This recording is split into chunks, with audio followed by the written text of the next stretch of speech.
Album of the year, players take on the role of music executives and they compete to add albums to their catalog in order to make the most money at the end of each round. The player with the most money at the end of the fourth round is the winner. This game can be played with 2 to 4 players in about 30 minutes. On your turn, you can do one of 4 actions, which are listed on the board. The first action is to buy the album at full cost. This ranges from $500 to $2,000.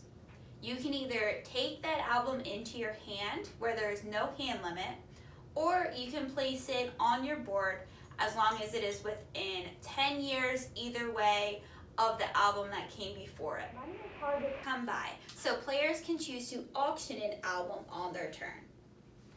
Bids must start at $100 and increase by $100.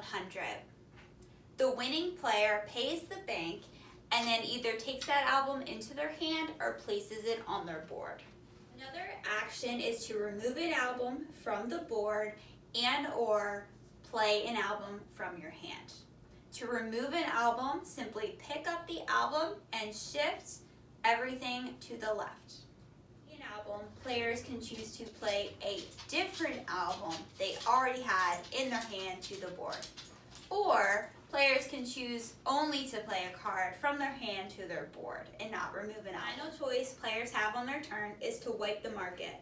They may choose to do this when they want to prevent other players from getting certain albums, or if things are just too expensive for them at that time.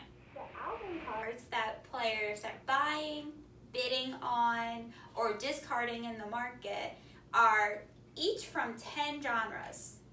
There are 2 genres of music for each of 5 decades. The pop albums are expensive. They're all $2,000, but they're valuable because they are wild cards. They can help you achieve majority in different genres by linking to them on your player board. At the end of each round, players count up the amount of albums they have from each genre. There are payouts for each genre from the bank, which can be quickly calculated from the score reference card. At the end of the fourth round, the player with the most money wins. The tiebreaker is whichever player has more albums on their board. Album of the year combines the auction, hand management, and set collection mechanics. This is perfect for fans of For Sale, Splendor, and Alhambra.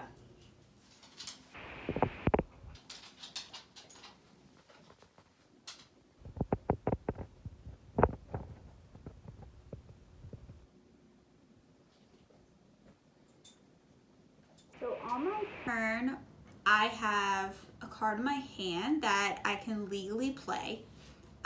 My card here is a 1995 Pop.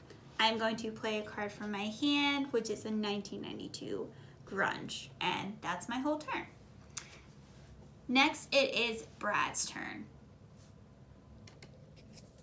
He is going to pay for the wrap. It's kind of a good deal at only $500.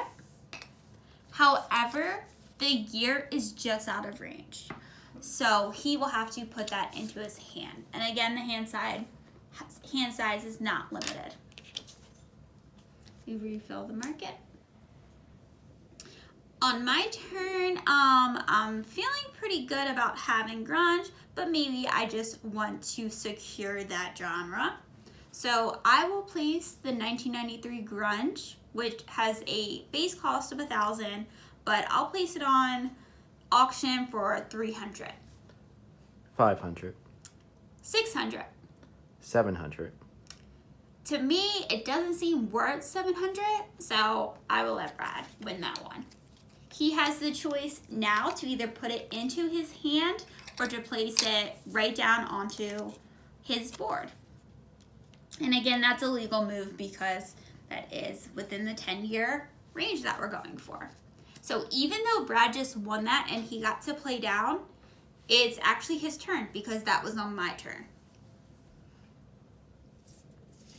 He's going to wipe the board because he did not like any of those options.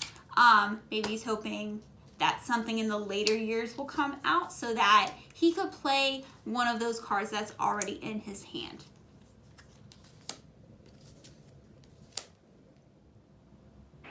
There's a small sample of what happens in the strategy within this game.